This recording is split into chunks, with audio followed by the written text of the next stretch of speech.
Welcome back to the channel. All right, it is time to start the top 10s. We do the semi-annually. I'm pumped up to bring them to you for December. I read the comments. I enjoy doing it. And, my Discord server helps out with all of these suggestions. We're doing something a little bit differently this year. This is one that's just going to be just me, my opinions and thoughts. But keep an eye on those top 10s. I think you're going to really like it. And then, of course, we will end it all culminating in the Illuminati, Spreadsheet Wizards, Vega opinion, best champions general tier list for December. It's going to be a large update as we went through and did all of our own top 10s. Really forces us to take in those moments of tension, stress test our thoughts and beliefs, and then we bring them all together and stress test that sort of tension. All right, let's go ahead and do this. The best of top 10 of 2024. This ended up being a phenomenal year. This was very difficult to put together. And when I tell you who the honorable mention champions are, you're going to be like, wow, this was a great year. Negasonic Teenage Warhead. She did not make the top 10. She's very good, though. I think we might be sleeping on her a little bit. Jaeger's been showing us some stuff. Jack O'Lantern, I think just too new. People are showing us things, though. B McG has been showing me a lot. Great champion. Spider-Punk. It hurt me to not have Spider-Punk on here. I do think Spider-Punk's awesome and amazing. I've done my videos on there. Count Nefaria. We'll talk about Count Nefaria a bit more when I do the top 10s for science, because that's how good he is and that's how good 2024 has been. It's been an amazing year. Ironheart. All of the Battlegrounds players are like, what? If you don't play Battlegrounds, you probably know how amazing Ironheart is, right? Phenomenal war champion, questing champion. She is great. Enchantress. This is almost primarily on defensive ability, but I do think it's cool that she's in the game. Please don't make too many more of them, and don't ever make me learn how to play her. Learning how to fight her has been enough. And then Deathless She-Hulk, right? The Deathless champions have been really good. You know, I was a big fan of Deathless King Groot here. And Deathless Guillotine, a lot of people took her to rank 3, did a lot of damage, but they are not part of the honorable mention. It is Deathless She-Hulk. I think she's going to be phenomenal. She's just too new. She's not even live in game right now, okay? But I think she's going to be awesome. You heard it here. Maybe not first, but you heard it here. And then just out of total transparency, I think it's important you know this. They have the 2024 tag. I've not been able to extensively play them. He's going to be a beast. I think if this video came out a month later, he'd be number 1. And I think it's important that you know that. We'll see. We'll see how it turns out. He would definitely be in the conversation for number 1, though, and I think he'd be number 1. All right, let's start this list at number 10. Starting at number 10, and this is a bit of a prognostication. I wouldn't be surprised if in 6 months, one of those honorable list champions is up there and Scream's like moved down slightly, but Scream's quick damage potential is maybe unrivaled in this game. I hope you were able to check out some of the videos on her. Quickly want to point out this, because this is unique and I think it was awesome, and I love that it's in the game here. This all attacks rip and hair. All attacks have a 20% chance to inflict a bleed debuff, right? Doing pretty massive damage. But it's this: when the opponent is inflicted with a personal bleed, also inflict this armor break debuff for 10 seconds, plus 0.5 seconds for each rank invested in Deep Wounds Mastery. Really cool. I love how the designer tied that in, right? But it's this: if a personal bleed is prevented by an immunity, inflict 2 armor breaks instead. That gives her tremendous versatility in how she can do her damage, and therefore in the amount of fights she can take in this tech class and also against other classes. She has this like auto block mechanic, and you like trigger it yourself. It was really interesting. It was difficult to show because it happened so insanely fast. I remember showing it in my new champion video. She's a monster. I think players are going to get her. She's going to be coming in the upcoming Titan here in 8 days as of recording. She is one of my most wanted pulls. I will be taking her to rank 2 immediately, and she will be on my short list for rank 3s. Yes, I do really enjoy Battlegrounds, but the amount of damage she can put out, I think, is going to make her incredibly fun in questing too. This is a great champion. I feel confident that she will be a champion we are talking about, I think, for probably years. She's awesome. Let's get to number 9. When I sit down to make this list, it was bizarre for me that I had Dust at number 9. You can see I've had Dust at rank 3. I've had her at rank 3 for a while. Lord Gara of SSX fame and many other players have been showing me their war fights in tier 1. I've used her in, I think it's tier 3 war that we are in. I don't use power backs and I don't use the recoil masteries, and she's still dominating fights for me. I will eventually get out the rank 3 dust video. I originally ranked her up as a dual threat in Battleground. She's been a phenomenal defender, and she helps me take some tough matchups like Korgs, Atumas, and things like that. Like I said, I will get out the video relatively. I'm hoping to do it this December. She's triple immunity. She has triple immunity, and her awakened ability, if someone tries to bleed her, then bad things are going to happen for her. When fighting against skilled champions, or while the Sandstorm is active, Dust gains the Steadfast passive. For those of you who do not know what that is, I'm trying to click it so you can see. But basically, while active and blockable attacks can be blocked as though they weren't, that's helping her out in some of those matchups that she is trying to take. She's just a great champion. There's not much else to say about her. She's not a nuke in Battlegrounds, very rarely. That's it. Like, that's the thing. If you're looking to detract from her, there it is. So outside of that, she's amazing. And I think, again, a great champion that I think is going to have her imprint on this game for still years. I see no signs of her slowing down or anything like that. I think it's just the amazing power of 2024. The only reason why I have her not at 9. And I think an argument can be made for her to be significantly higher. She is a fantastic champion. All of these champions, I'm not going to keep repeating it, but every single one that's not number 1, it was shocking to me where I actually had them listed.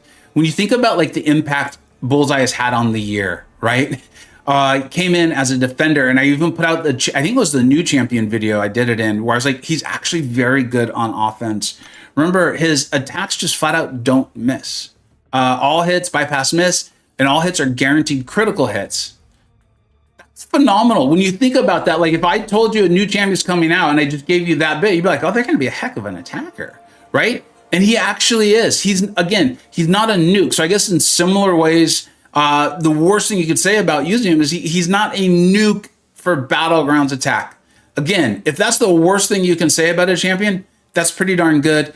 He is powerful enough on defense that they have had to come out, or they haven't had to, but they've come out, kabam, with 2 relatively direct counters now. Dazzler does need the high sig in order to be a counter. And then I've shown you Weapon X and, of course, like Sinister and things like that. But he's still a presence in Battlegrounds defense. And anytime there's like power game mechanics or something like that, man, you need to have learned to evade his special 1. So his presence is felt, impacted by his Battlegrounds and war and questing defense. But he's a good attacker too. Adman in For Loki, who was, really huge account, told me months ago that he actually, because of Bullseye Sig and the whole can't miss, really enjoys sometimes using Bullseye to take out photons in champions like that. I've personally used my Bullseye to take out spider hams and things, just kind of like a reverse thing at the end of a draft. This is a very good champion. The skill class, I'll talk about that more when we do the top 10s. I think this is a good attacker. I think it's a great attacker, especially if you're coming up. If you have a mature account, I don't know if you're using him as much on attack, but he's still very worthy, right? Like Hot Fuzz of SSX showed us that video of his war fights. But I think the lasting power of Bullseye as a defender will be staying, and therefore as a bit of a dual threat in Battlegrounds, competitive PvP mode. And then you can, of course, use Bullseye for questing too. In fact, it was just an EOP fight like 2 weeks ago, or 3 weeks ago. He was incredible for. So fantastic champion. All right, now moving on to the next champion here. This one is a bit of a prognostication. Part of me thought I should actually put her in the honorable mention. All right, so keep that in mind as we go through this with her. But she's coming at number 7. For her to achieve this rank, for me, she wants to be awakened. She wants to be high sig. And let me show this to you. She feels to me like the Mystic class is bringing Nullify back, right? We've had all these champions that do a variety of things. It's really cool. I love it. I have a lot of them at rank 3. I enjoy playing them. We're going to talk about them in a few minutes. But there hasn't been this just like pure nullifier. And the Cosmic class does have champions like Serpent who Nullify will work out. And then there's all these older champions that Kabam is slowly putting back into the game for us to face them. These old problems, these old defensive mechanics that we had to handle. She's going to be amazing for him. I tested it and I've seen it. The reason why I think the SIG will be a big deal is one that helps you with Serpent, period. Also, It's this last bullet point here. With the Isophene starts each fight with a power gain passive, granting 33 to 99% of a bar of power. Those nuky fights where you want her to be quick or you just keep up, it's called her ego.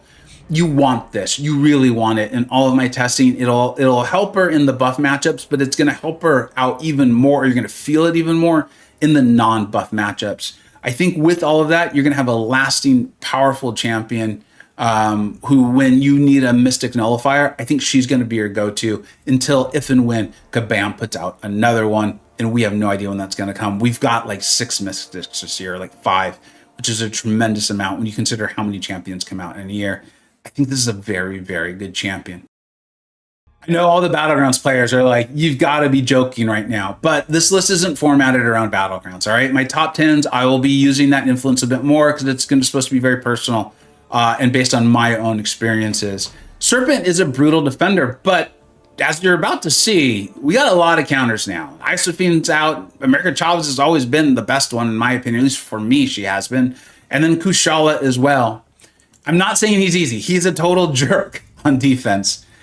But as we've shown a few times here on this channel, and as a lot of people are now experiencing with the Karina's challenges and some of the EOP fights, he's a really good attacker. He's not ever going to nuke something down. He's not. And the more armor up buffs the defender has, he's going to be phenomenal for it. And then let me find it. There, I found it. I don't know if this exists on any other champion in the game. This True Focus. Attacks with True Focus ignore evade and miss. The fact that those are two together, and there might be one or the 2 champions, I just can't think of them. That makes this incredibly, incredibly rare. Those are 2 of the 3, what I call the big 3 defensive threats, right? Evade, miss, and auto block. He's handling 2 of them, and then remember, he can go unblockable. He's a great champion. I enjoy questing with him. When I decided to take him to rank 3, which was very recently, and I used the Awakening Gem on him, the whole thing, right? I was already aware that I had a ton of counters in my deck and that I had gotten to the point where I wasn't drafting him automatically on defense anymore. But I still took him up because I enjoy playing him offensively and I recognize his power. Again, not a nuke in Battlegrounds, but like I've said multiple times, this isn't supposed to have my huge Battlegrounds influence in it, in which case he'd probably be higher because of how good he is defensively. And if the worst thing you can say about a champion is they're not a nuke in Battlegrounds, again, that's a sign you might be dealing with an excellent champion. He's great. I don't see him falling off at all. I think we're going to be talking about Serpent for years. All right, we're moving on to number 5, and I want to be abundantly clear. We've got a bit of a grouping here with all of these champions. There's some similarities as far as like how relevant I think they are, and you're going to see what it is here. And I will also, again, fully admit, as you can see, I don't have this champion. I was able to test her on CCP. Fantastic. She is absolutely fantastic. She's incredibly well made. I think you get, I know, you get this SIG going. You can see for each fervor on Spiral, which is something she gets, the durations incoming shock, incinerate, and poison debuffs are reduced by 5 to 10%. It takes you a little bit to get that going, but you're able to do it. It's not impractical. And you've now reducing those debuffs because of how many fervors you get by, you know, that tremendous number, shock, incinerate, and poison. That is opening up a tremendous amount of defensive threats via nodes and defenders that she can take. Additionally, she's a phenomenal Serpent counter. She's a great champion. She has that stun mechanic that I eventually got down, and I was really excited about it, which opens up these massive combo chains. And not only does that look cool, but if you think about it, you're able to just do a tremendous amount of damage while the defender can do literally nothing to you, allowing her to close out fights. From my testing, she was excellent in her target matchups, buffs, Serpent, that sort of thing, but good enough outside of them that in Battlegrounds, war, those sorts of things, if you want to use her for a very specific purpose, you're going to be able to use her in a Battlegrounds match, even if the intended defender isn't drafted, giving tremendous versatility. And in war, because you're going to be more able to place her and take her on a path, because you're not feeling like she needs to only take her niche matchups. She's a great champion, incredibly well made. I could see her ending up as number 1. I could see her falling down to like number 10, but I highly doubt if in a year from now, she wouldn't be on this list. I feel very strongly that she will. Moving on to number 4, and you can see I've got her at rank 3, right? I mean, I've played a lot of these champions. I mean what I'm saying. I remember testing her, and like usual, the Illuminati was like, hey, remember, we want to start off conservative in case we get something wrong, whatever. And I'm glad they did. But people are now starting to get her. People are now starting to play her in War, playing her in Battlegrounds, and seeing. And I want to point out the things that make her unique and why I feel very confident she's going to be a lasting, strong champion in this game. And it is these wasps and these eggs. No one is immune to any of that. A lot of this is passive, so it's not being shrugged or, you know, those sorts of things from defenders or nodes or whatever, giving her a lot of versatility, right? She might not be the ideal counter, but she's a possible counter. That sort of versatility is a big deal for me. So there's that. And then this is other part, this whole sacrifice for your queen. And it's this second bullet point. Charging heavy attack kills 180 wasps, right? We just talked about the wasps and the eggs and all that stuff. It's passive, it's not being shrugged. Per second to power steal 35% of a bar power from the opponent, granting 425% of the power to Shathra. You almost have to play her to understand like how powerful that is. This ability builds up over 0.06 seconds. So the more skilled you are at using your heavy to punish heavies, specials, finding those opens, your relic, striker, pause, and those sorts of things, the better you're going to get at this. And the more eye-popping, the more just amazing your results are going to be with her. I'm pulling off Battlegrounds fights that are just incredible. She's good for Serpent. She's very good for Serpent. This is kind of what I was talking about earlier, alluding to earlier, where I have these Mystic champions in my deck where I know that if I play well, can produce great results from Serpent. They're not per se hard counters to Serpent, but they're soft counters that can handle him, but then they can handle all these other things too. Battlegrounds isn't the be-all, end-all, right? But it is a great place to really stress test a lot of these things, and I feel confident. She's phenomenal in questing. I see people using her in high-tier war. She's amazing. Really, in my easy for me, top 5 champion of the year, going nowhere, absolutely going nowhere. And if for some reason Serpent's dominance and defense falls down, you're still going to be using her because she's a much more than a Serpent counter. Okay, coming in at number 3, and remember I explained that like all these champions were similar. It's just for me a little bit of like, what do you want? What do you need? And then also how long have I had to play them, right? And White Tiger's one I've had and the ability to play the most. She was producing outrageous results for me at rank 2. I wish I had gotten the video out. I just didn't have the time. I probably still will because I've now taken her to rank 3. And of course, the results are just that much better, that much more powerful. And I don't think it's a coincidence that she also centers around Power Steal. Her ability to just start looping these specials, some of which are unblockable, is incredible. Again, this was a champion that you had to play to fully get it. You throw a couple SB1s to get these Fury buffs up. She's Nullify immune. Really rare, right? When you ever see that out on a class, I think it's something worth paying attention to. So that gives her lasting power, uniqueness in this class.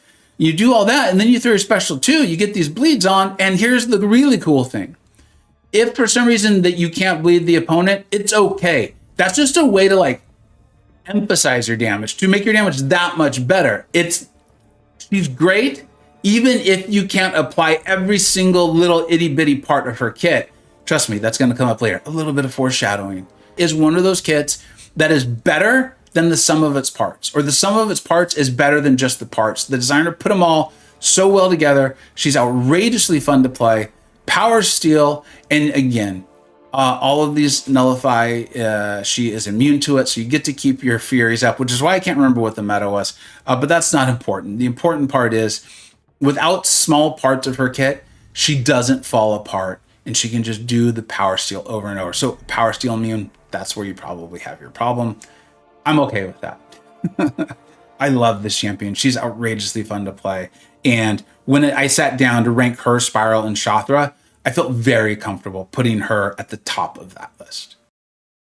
Now, I know I've been saying that like I'm not including the bias from Battlegrounds and all that, and I'm doing my best to leave that out. And maybe it's still in there a little bit.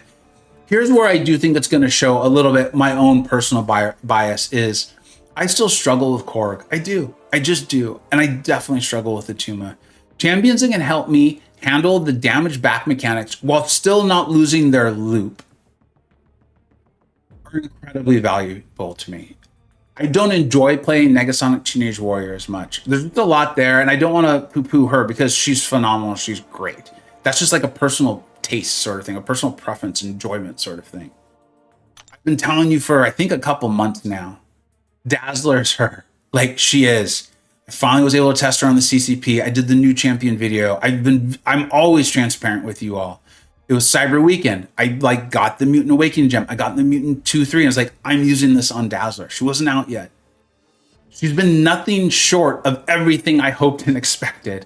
I'm starting to do fights and use her in battlegrounds. I know I'm going to use her in questing. I showed you what she can do for 1.1 million health pool. 300,000, 400,000, 500,000. She has a loop that will help you handle that.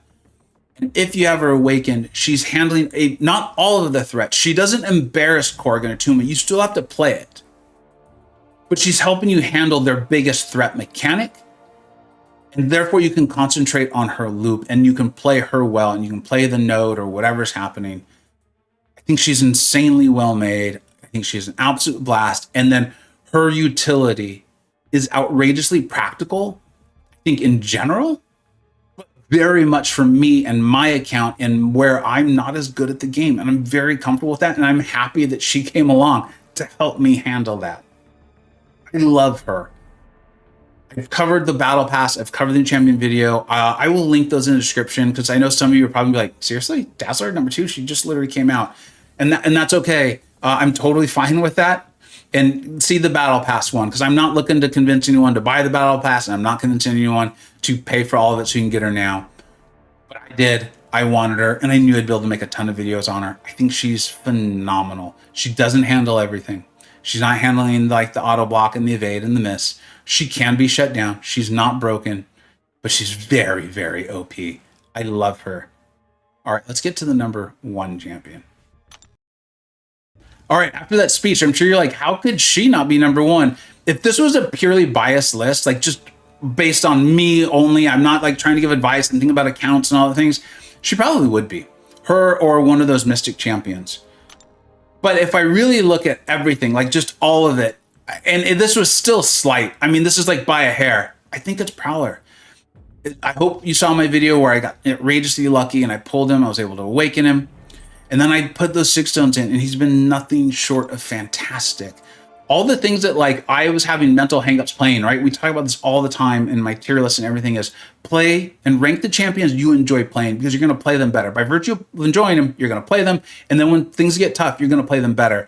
I'm getting better with him. I still mess up all the time. He has have a lot of moving parts, but as you start to understand them and you don't have to think about them as much, they all fit together so well. It's definitely a champion that I think is more than the sum of their parts. You can see he's got these immunities, so that's incredibly helpful. That's never going away. You do want him at the high sig if you want to nuke stuff. And you can see my sig's getting there, but it's like that 170, 180 where you're really going to see the nuke level. But if you don't care about nuking, you're fine without it completely. Then you can see he's just immune to falter. Just having that be an immunity is great. Right? And then he has the 150% ability actually making him a domino counter. That is right. A phenomenal domino counter. You can see if you spec into collar tech, you're going to get this really nice advantage. This medium attacks on non-contacts, that's starting to help me out. I just talked about how I have difficulty with the damage back mechanics. It's just not a strong point of my skill, nor of my accounts and rank ups. But I see it in battlegrounds frequently, right? Like even Electros and things like that. He's helpful with that. And then something else we talked about in this actual tier list, right? It was White Tiger was the one I believe we talked about a little bit is, I remember thinking like, well, I've got to get up the Incinerate and like it's a buff. And there's so many champions that like, he's got his damage is Rupture. And then now I've got a damage source or like, I don't want to incinerate them. And yes, the results are superior if you can land the Incinerate. But if you can't, the results are still excellent. And I think that's the key. That was the thing is once I realized that and I accepted that, I started playing him more and I realized how insanely good this champion is, more than the sum of his parts. You have to play well, but if you get him, you rank him up and you treat him well, right? He's a little high maintenance, that SIG and stuff. Your results are going to be phenomenal. The versatility is unparalleled. And he's really powerful in it. He's powerful in his quote unquote niche or his targets, and he's very powerful outside of it. He does so much of what the game is asking us to do now. He's awesome. He's phenomenal. He's for certain. I think it's like objective in the top 5. And there are a lot of these champions. You could make a case for top 1. I don't know. In fact, I'd like to hear from you. What do you think I got right? What do you think I got wrong? Make sure you check out the top 10s. We're just getting started on this. Thank you so much for watching. Take care.